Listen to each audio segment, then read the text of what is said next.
Welcome to See You on the Other Side, where the world of the mysterious collides with the world of entertainment.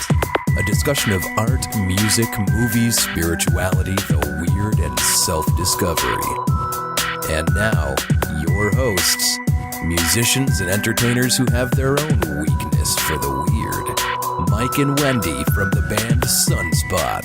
Hey, Mike. How's it going today? It is very good, Wen. How are you? I'm great, thanks. I'm pretty excited because our new podcast, we're getting a little bit of feedback on it now. We've had some comments on the website, on the pages of the show notes, and Excellent. we had our first iTunes review. Our first iTunes Isn't that review, exciting? hopefully the first of many. I hope so, too. But so we want to give a shout out to Duck and Decker. Thank you so much Duck for leaving and Decker, a 5-star review. We got 5 stars, Mike. Those are my favorite kinds of reviews. So if you do like the show, please consider leaving a review for us, and we'll give you a little shout out. And if you have any feedback for us, we'd love to hear from you as well. You can find our contact info at othersidepodcast.com/contact. Sweet. All right. Well, today's going to be fun because we have a special guest, another interview. Mike, why don't you tell us about our guest today? Today, we'll be talking about classic English rock and debutantes in the story of Peaches Geldof, who had a tragic, short life, but a very, very interesting one with a paranormal twist. And we'll be talking I was wondering. Yeah. And we'll be talking about it with the head of MilwaukeeGhosts.com and a paranormal expert who just happens to be my sister, Allison Jornlin. I'm here with my sister, Allison Jornlin from Milwaukee Ghosts. How are you doing? Mike. How are you doing today, Allison? Oh, pretty good. Glad to hear from you. That's right. And we're talking about weird stuff, which is one of our favorite things to talk about. Yes, it is. I think Brings back memories, Mike. that's right. Well, being weird is our family business. True. So it is our favorite thing to do. Do you want to tell people a little bit about Milwaukee Ghosts and what you do? Yeah, well, I started Milwaukee Ghosts back in, I think it was 2008. It's MilwaukeeGhosts.com. And just like, Mike, you were saying, we always been interested in the strange and unusual. And so I decided, well, we've been reading about things that happen all over the world. What's been going on? I've always been interested in what's been going on locally and just never knew a way to go about it, to do research and find ghost stories and other unusual things for Diana and strange events that went on here in Milwaukee or in Wisconsin. And so that's kind of my mission is to seek out these local stories that connect to maybe other stories that you've heard of on the national stage. Okay, I that's exciting. That's kind of my mission with Madison Ghosts as well. And it's just nice to talk to you and to be able to talk about other weird families in the world here. Yeah. That's people like the Geldofs.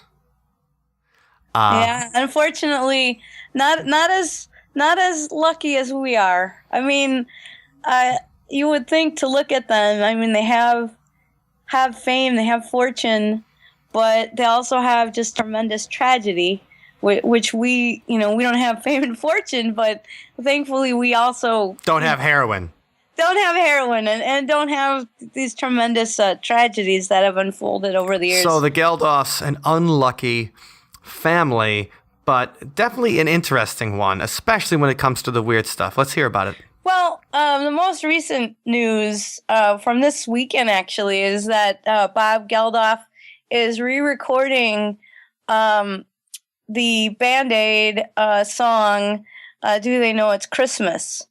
But he's rewriting the lyrics because this new effort, Band-Aid 30, because it's been 30 years, if you can believe that. So this new God. called Band-Aid 30, is to help with the with the Ebola epidemic that's going on in Africa. Oh, so it's do they know they have Ebola? Well, we should give a little background on Bob Geldof for a second, because I think a lot of people don't know. I mean, a lot of Americans might not know who Bob Geldof is or what's the big deal about him. Well, I'm no music historian. You would know more than I would know, but I do know that he was the front man for the Boomtown Rats, which was a very popular band. His biggest hit, I Don't Like Mondays. Yes. The Boomtown Rats' biggest hit. I mean, they were kind of a new wavy pop band, and their biggest hit was I Don't Like Mondays, which was based around a school shooting in California in the 1970s. Yeah, 1979. It was actually a school shooting by a girl. So, which is a little different, and I heard I Don't Like Mondays before. Right. But I had no idea it was about a school shooting which is weird because I usually follow up on the history of a song. I'm like, oh, isn't this interesting? Like the first time I realized that Van Halen Jump wasn't about jumping up and having a good time. It was about jumping off a building. Oh, I didn't know that. Yeah, when he's like, go ahead and jump. David Lee Roth said there's always some jerk in the crowd who tells the guy to jump, and that's what the song's about. So when Bob Geldof, I Don't Like Mondays, is about a school shooting, I was just shocked by that. We can't write songs about that anymore. Well, and I think Bob Geldof does have a social consciousness where he is, he's looking for things that really speak to him on an emotional level. We didn't think of school shootings as a thing at that time. No, the only person who didn't like Mondays in the 70s was Garfield. And you didn't think he was going to go around and shoot the place up. Right. But then, maybe Odie. Maybe Odie. Her response to why she did it is that she didn't like Mondays. And then he took that and then made that into that very famous song. But as a warning to all of the rest of us, or, a social commentary, you look at how many school shootings that have proliferated over the United States in recent years. I mean, it's really telling to see how he was able to touch on that and as something to watch out for. Well, in the 70s. We still have Mondays. Like, we haven't gotten rid of Mondays. Well, the problem still exists. Yes. Right. To bring it back to Bob Geldof, just to think of him as somebody who identified that social issue so early on just speaks to his character and his perceptiveness as an artist. And then he was also, of course, in The Wall, which is very, very famous rock movie. Wasn't he Pink in The Wall? Yes. He was the lead character. If you think you don't know Bob Geldof, you do. You really do. You really do. You just need to look a little closer. And then, of course, his involvement in Band-Aid 30 years ago, which is to recognize, that there are people starving around the world, that, you have to do something about it to make the world a better place. Well, I just think it's interesting.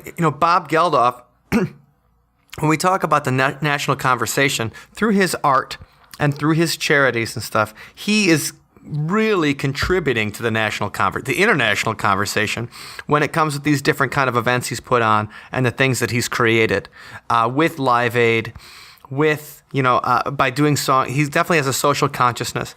And that's probably why he's such a monster. So, I mean, in England, he's a big star. Right, and he's been knighted. He's Sir Bob Geldof. Sir, right? So he's a knight. That's right. Don't forget that. That's very important. Like Gawain and Lancelot. That's also right. Bob Geldof. Sir Bob. Sir Bob. He's trying to raise money to wipe out Ebola in our time.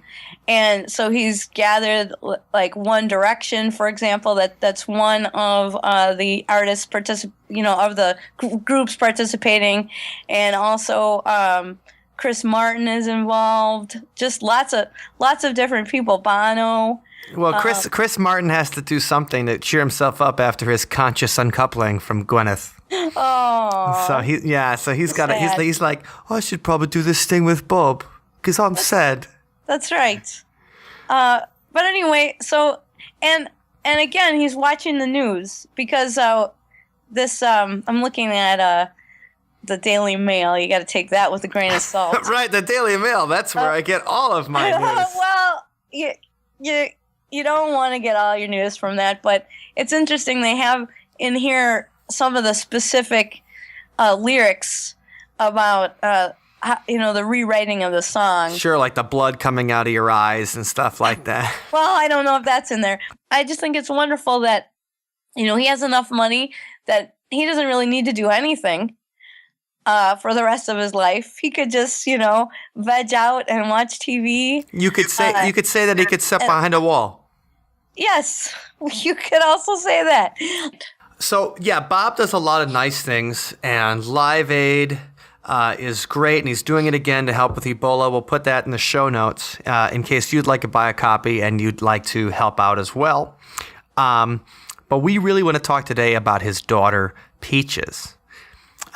His daughter with Paula Yates, Paula had her own issues and stuff like that. I mean, when you look at the life of Paula Yates, it seems like she has a touch of the crazy in her as well. She was a UK TV presenter. So think about the MTV presenters back in the 80s, like Downtown Julie Brown or just a regular Julie Brown. She's a VJ in England or the UK back in the 1980s, and that's kind of how they got together. They had 3 children: Little Pixie, Fifi, and Peaches Honey Blossom. Yeah, are the 3 kids they had. And the thing about Paula Yates is that she left Bob Geldof to be with Michael Hutchence of In Excess after they had their 3 kids together. She left to be with, Michael Hutchence from In Excess was pretty sexy. Remember the video for The Devil Inside? That was a good-looking guy, and he's Australian, so he had that kind of bad boy Crocodile Dundee thing going on. The chick's really like, yeah, g'day. But then Michael Hutchence, obviously, had some issues of his own, killed himself in 1997. Had a daughter with Paula Yates named Tiger Lily. Oh, I did not know all of this. Yes, so Michael Hutchence and Paula Yates had a daughter named Tiger Lily. So she continues to have the fun names go, Peaches Honey Blossom, Little Pixie, Fifi. You name the dog Fifi. You don't name your daughter Fifi. Oh, yeah. Okay, but the thing is, so Paula Yates had issues of her own. She died of a heroin overdose in 2000. So she liked to party and killed herself with an overdose. Not a suicide, but she killed herself by doing too much heroin in 2000. Here's what a good guy Bob Geldof is. He raises Tiger Lily. He takes Tiger Lily, her daughter with Michael Hutchence, as his own daughter. After they both pass away. Yeah, well, I don't know. He just seems like a guy with a big heart. He's kept a pretty even keel throughout the years, and having to deal with Paula Yates, who sounds like she was a load of fun. Yeah, well, and in rock music, that is a component. That is something that has been part of rock and roll since the beginning.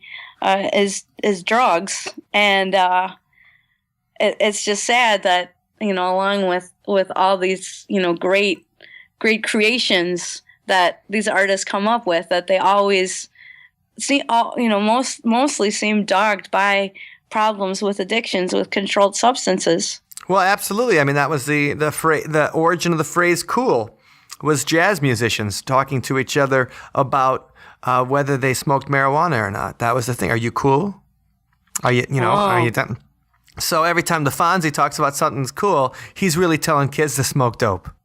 I did not know that. That's the Fonz. Yeah, and then you think about how ubiquitous that phrase is today. So these things really do have such an impact on the larger society, and you really get the creativity of it, but you also get all this baggage, this toxic baggage along with it. And so let's talk about Peaches then, because Peaches Honey Blossom. Yeah, she came into this family. She had all the benefits, but also all the temptations of a life of fame and fortune, and she didn't fare too well. Well, the thing is, so to the Americans listening to the podcast, they didn't know who Peaches Geldof was, but No. you got to think of her like she was Paris Hilton in the UK. She was more like Nicole Richie, because Nicole Richie was the daughter of a singer. So so Nicole Richie is famous, been famous since she was a kid, famous parents, and lived that kind of socialite debutante life. Right, absolutely. And so it's sad that last year, or actually this year, it's almost the year is almost up, but in April, she died of a heroin overdose as well, and to be only 25 and to die of something like that, have your whole life ahead of you, it's just a sad thing to think of, someone that young dying because of an addiction. Well, yeah, exactly. And it's even more tragic when they have affluence, and then they have a life of leisure and pleasure themselves. We see it happen with people who are wealthy all the time, and Peaches Honey Blossom Geldof, unfortunately, was no different. But why we're talking about her on the show is that imagine if Paris Hilton had like a whole bunch of ghost stories. Imagine if Nicole Richie had gone off and tried a bunch of different mystical religions. Right. And such was Peaches Geldof. She really had quite a legacy of trying to find religion. And that what makes her interesting is that she had a search for meaning and the mystical in her own life. She was a party girl, obviously, and we'll talk about that. But it's also the fact that she was searching for meaning in mysticism in her life, and had some ghostly encounters and things like that makes it interesting and extra tragic. The UK, their celebrities, even their celebrity garbage. Not saying a human is ever garbage, you know what I mean? Anyway, and speaking of the dead, but even talking about their debutantes are more interesting than ours. You know what I mean? Like Peaches have more substance. Right, Peaches was at least looking for something. And she was reading. Maybe she was reading. Some people question, her choice of reading, Aleister Crowley, for example. But, right. But at least she was reading, and it's sad that that couldn't have informed her choices more. To be able to say no to the drug that ultimately claimed her life.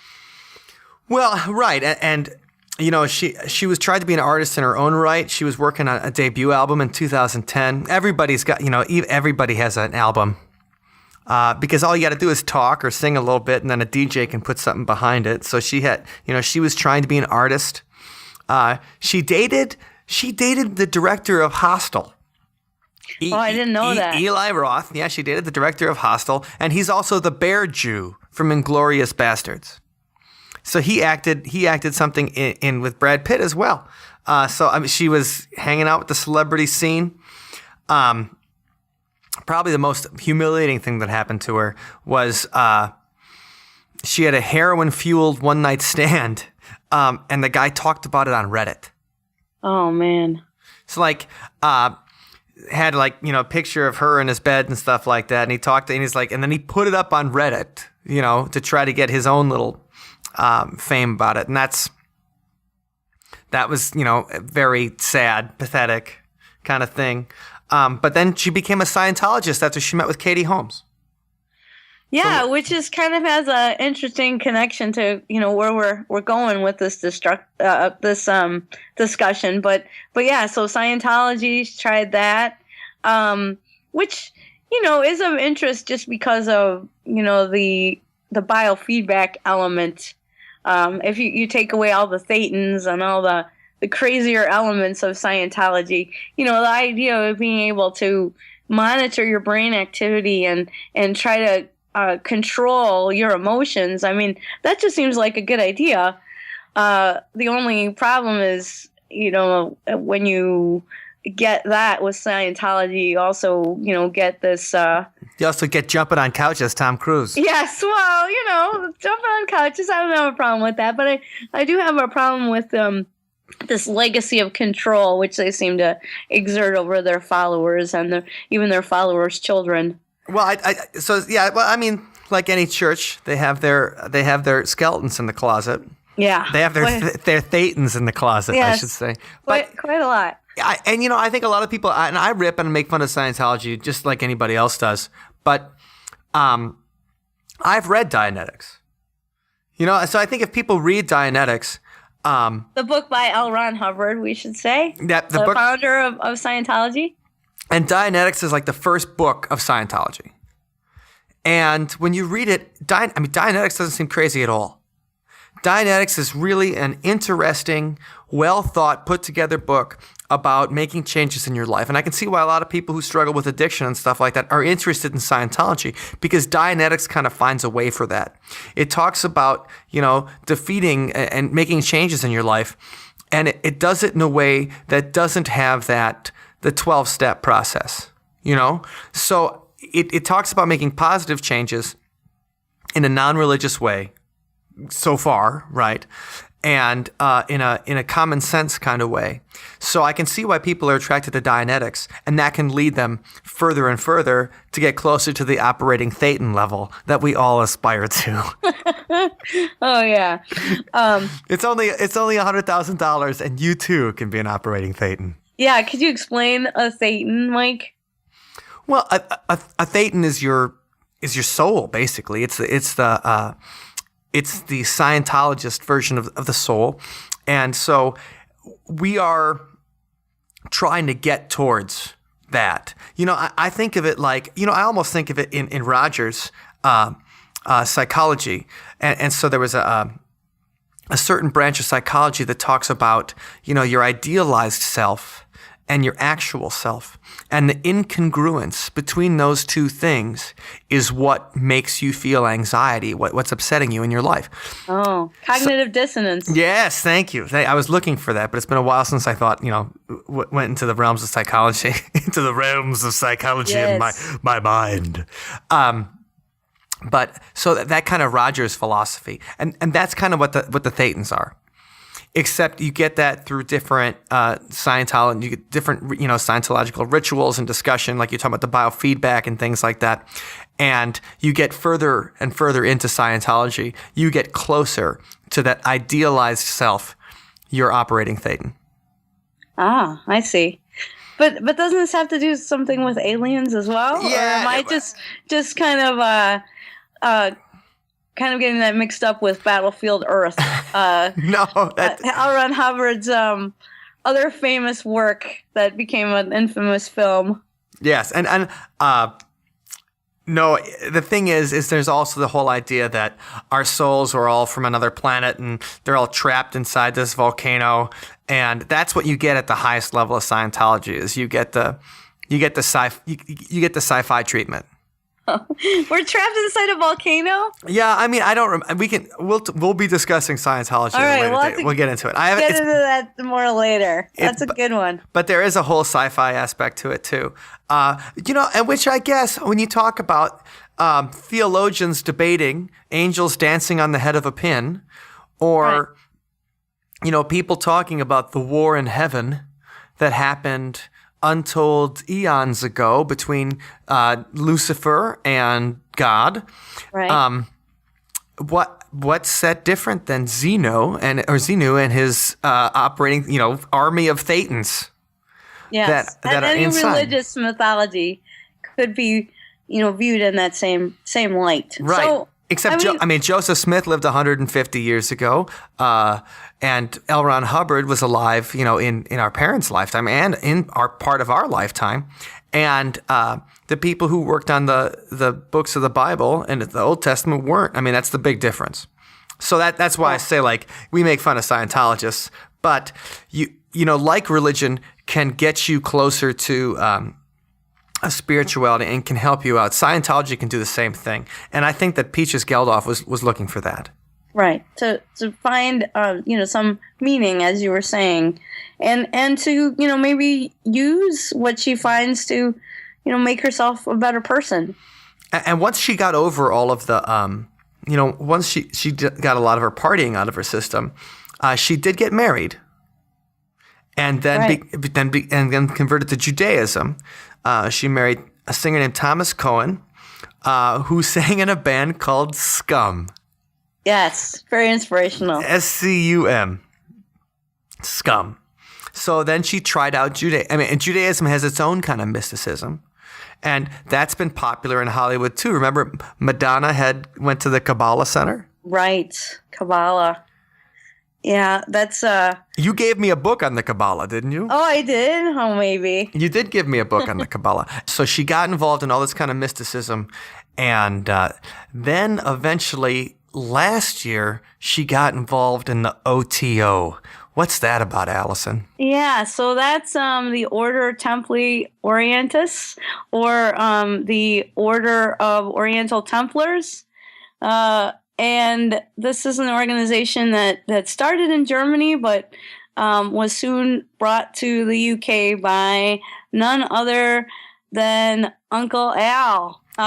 The wickedest man in the whole of the world. Yes, Aleister Crowley. Holy moly. It's Aleister Crowley. He was one of a kind individual. I mean, he called himself the Great Beast, and there's just so many stories about him. He was an occultist, to be sure, and had questionable morals, I guess you would say, or not quite, just lack of. No morals. Let's just say that he had a different set of ethics. Yes. kind of like we talk about Satanists and stuff. Yes, and he was also very into drugs, unfortunately. But he was an interesting character, quite a learned individual. And some people, there's whole books about him. There's one book that posits that he was actually a spy during World War II, or that he participated in bringing down the Nazis with rival occult knowledge. So, and which really makes sense because as we know, the Nazis were occultists as well, and so Aleister, wanting to defend the UK, the Empire, would of course use any weaponry he had in his arsenal, which of course was occult weaponry. So his knowledge of occultism may have been used by the UK's government to try to at least bring the morale down among the Nazis. So I'd like to believe that the Allies used Aleister's power. Yeah, to bring down the fearsome force of the Third Reich. Well, it's something that you should look into and maybe do a whole episode about that. But anyway, he again was a very learned person, but that led him to the occult and also to drugs. And unfortunately, many people think it was Peach's interest in the OTO, which would lead her down the road that would eventually claim her life. Now the OTO, just to let people know, so they do kind of, it's not like Satanism where they use these rituals as just symbolism. The OTO straight up believes in magic. That's right. That is spells and rituals in order to bring some kind of end, accomplish something through actual magic. Like, if you were doing something like if you put an eye of a newt. Well, I don't know if they did eye of newt, but you put an eye of a newt and like a couple of herbs and something like that into a pot, mix it up and drink it, and the next day that something magical happens to you. But these guys they have different kinds of rituals. Some of them sexual in nature, and all these kind of all this kind of stuff. The OTO does anything you might imagine. They're into black magic. They did it. They love it. So it was very concerning for people when when Peaches began sporting an OTO tattoo. She got an OTO tattoo on her right arm, a heart, and then inside the heart were the letters OTO. So this might have been, this is probably her next step in her religious search. And how long after it wasn't long after she got that OTO tattoo that she saw a ghost in her selfie. Yeah, so that's another interesting aspect of the whole Peaches Geldof story. So she was interested in the OTO, which of course is interested in all things magic and paranormal. Ooh. And then in December of 2013, she took a selfie of herself and one of her little children, and she had her daughter in the bath, and just took a selfie of the both of them, and posted it to Twitter. And for some reason, there was an extra hand in the photo. Yep, a ghostly hand right next to her head. Yeah, and she couldn't account for it. You can see these pictures online. I'm sure you'll put them in the show notes, or a link to it in the show notes, Mike. But she posted to Instagram saying that she got a close-up shot of a mystery ghost hand in the picture she just took. And she's like, no, it's not my hand. One of mine was around, I said daughter, was her young son. But the name of the child is Astala, though. Astala. I thought it was a girl. Sorry. And so here's an example, though, of the mirror not completely doing their work. So it says her daughter's Astala, but her response to it is, no, that isn't my hand. One of mine was around his waist to hold him during the photo. Yes. So obviously somebody didn't check their sources. Yes. So yeah, this is what we're talking about. You have to watch out with the tabloids in the UK. The grain of salt. Yes. Anyway, so the important part is the picture, and that she posted it to Instagram, and she tweeted about it later. But the gist is that she was saying, no, that's not my hand, because one hand was around his waist to hold him up, and the other was holding the camera to take the photo.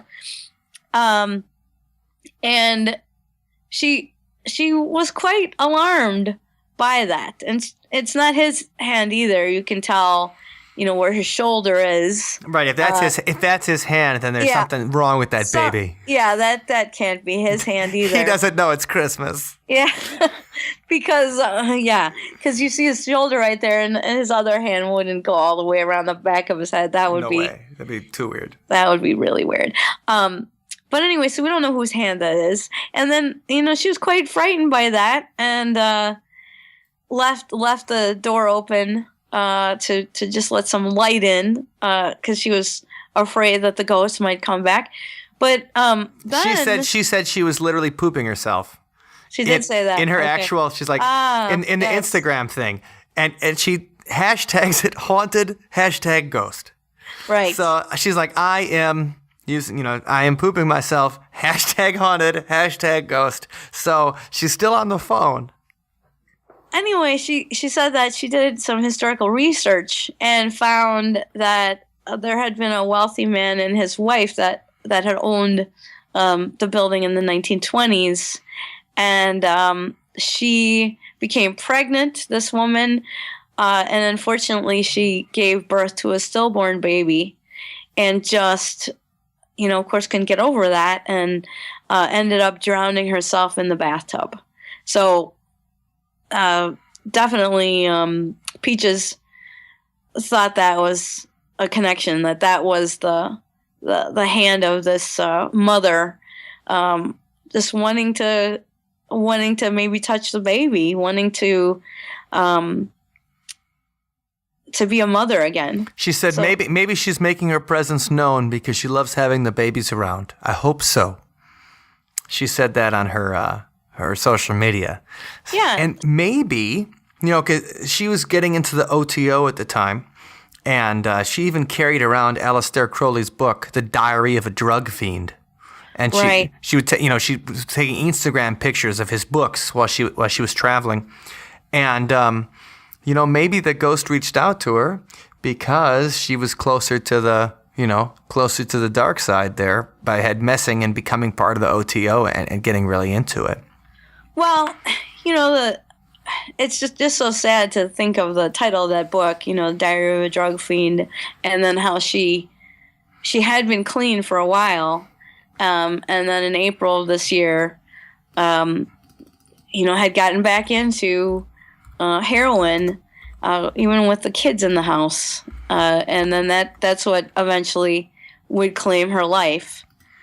So I mean it's fine to read Aleister Crowley for esoteric ideas, but it's not a good idea to emulate the man's life. And follow in his footsteps, because he would die an impoverished drug addict, and that's not the way that we want to go in life. Well, if you think of and think about someone closer to Madison, someone like Chris Farley, who his idol was John Belushi. Right. And so we got to be careful who we idolize. Right, because he went out like John Belushi. He wanted to be him so bad that he died like him. Yeah, we might become more like them than we thought possible, and more than we would want in our saner moments. But then, after her death, it's funny just watching the bulletin boards for like Above Top Secret or David Icke's websites. Oh, we talked a lot about David Icke. Yeah, and how they just kind of descended on this, and as kind of the OTO claimed her, or it was because of the OTO that she died.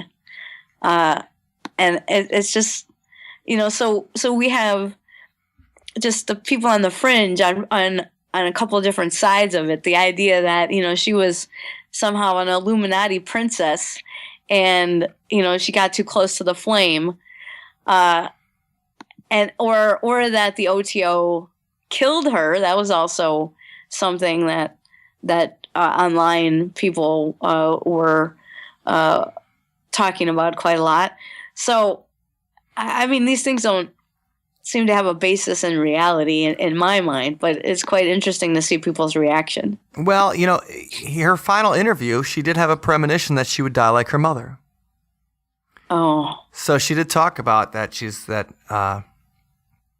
would go out, she would die in the same way as her mother. So whether that could be she just had, realizing she was having heroin problems, and that once she played with the fire and she could no longer handle it. But she admitted herself that she had a final premonition. Wow. And one wonders if she just would have stayed with Scientology, if she would have been all right. Because it's interesting to note that before L. Ron Hubbard started his own thing, he was part of the OTO as well. And then left the OTO to begin his own religion. That's right. So maybe if she had just stuck with Scientology, then Peaches would have been still here today. The interesting thing about the OTO that we didn't mention is that L. Ron Hubbard, the founder of Scientology, was once a member of the OTO as well. Then he, had a very definitive break with them. Let's say you'll have to talk about that on a future show. L. Ron Hubbard involved with the OT. I mean, that's L. Ron Hubbard, Aleister Crowley, Scientology. The one good thing you can say about Scientology is they've always been very anti-drug. They seem to have this anti-drug stance. So, one wishes that, Peaches Geldof would have just, found some meaning there. And, it just pains me. If you look online, you can even see a picture of her coffin. And on her coffin is an image of her and her husband and their 2 dogs and a cat and their 2 children. And just to, see that on the coffin and to think, of the life that they were having and they could have continued. And so obviously she loved her children, but to, the pull of that drug was just so much that, she did it in the house when they were there with her. And, they could have gotten her too because, she died and they were left alone for many hours. She knew she was going to, the fact that she knew she was going to die. Right, and she had that premonition, which could have, if you have a premonition, you can do something about it. It doesn't have to be a self-fulfilling prophecy, but that she didn't. She just went into it. You could have a beautiful life like Peaches had, and just, have that end just way too quickly. So absolutely. So she knew she was going to die, and she had ghostly encounters in her home. And then she went on April 1st of this year. And it was no joke, no April Fool's Day for her. And so that's the short life and tragic death of Peaches Geldof, a woman who was looking for answers and unfortunately ended up with the wrong ones. Well, Allison, it's been a delight to talk to you today. Thank you for stopping by. See you on the other side. I always love talking to you, Mike. You know that. And you're welcome anytime. And so for people that want to find you online, where can they find you and more information about your paranormal adventures? Okay, well, please visit me at MilwaukeeGhost.com, or you can also find me on Facebook at Facebook.com/ParanormalMKE. Fantastic. Thanks a lot, Allison, and we'll talk to you soon. Bye, Mike.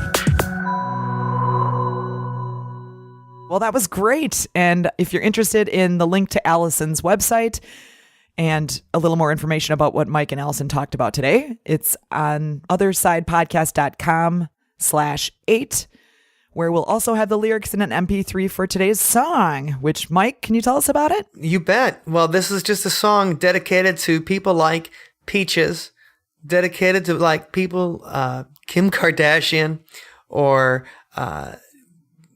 Paris Hilton or Nicole Richie. This is Sunspot doing Who Cries for the Rich Girl.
I'll say so sad. We knew your dad, at least on TV. At least it's not me.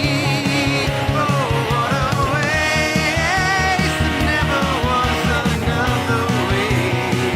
We paid the price.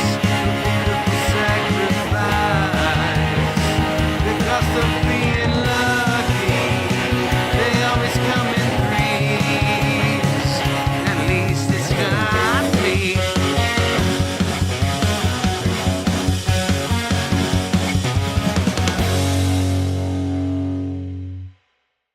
thank you for listening to today's episode. You can find us online at OthersidePodcast.com. Until next time, see you on the other side.